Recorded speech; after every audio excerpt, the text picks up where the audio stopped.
Watu wengi wanafikiri lazima uwe na laptop kubwa au mtaji mkubwa ndio utengeneze pesa online.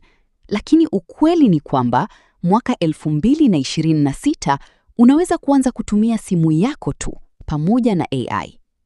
Karibu kwenye video hii. Leo nitakuonyesha njia 4 ambazo watu wanatumia AI kutengeneza pesa kila siku. Njia ya kwanza ni kutengeneza logo. Kwa sasa, biashara nyingi zinahitaji logo nzuri kwa ajili ya WhatsApp, Instagram na YouTube. Ukiweza kutumia AI pamoja na Canva, unaweza kutengeneza logo ndani ya dakika chache na kuuza kwa wateja. Watu wengine wanauza logo moja mpaka 20,000 au zaidi. Kitu kikubwa ni ubunifu pamoja na kujua kile watu wanapenda. Njia ya pili ni kutengeneza thumbnails za YouTube. Kila siku, YouTubers wanahitaji thumbnails zinazovutia ili video zao zipate views nyingi. Ukiweza kutengeneza thumbnail nzuri, unaweza kupata wateja kupitia Facebook, WhatsApp au TikTok. Njia ya tatu ni AI voiceover. Sasa hivi huhitaji studio kubwa ili kutengeneza sauti nzuri.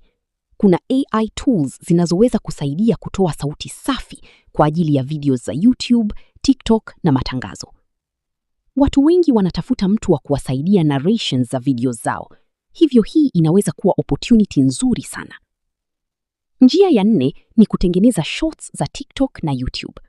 AI inaweza kusaidia kuandika script, kuongeza captions, kutengeneza picha na hata voiceover. Ndio maana creators wengi sasa wanatengeneza content haraka kuliko zamani. Ukiwa consistent na ukajifunza skills hizi taratibu, unaweza kuanza kupata kipato kupitia simu yako. Kama umejifunza kitu kwenye video hii, hakikisha una subscribe pamoja na kuacha comment. Ukiitaka part 2 yenye apps halisi za kutumia, andika part 2 hapo chini. Asante kwa kutazama.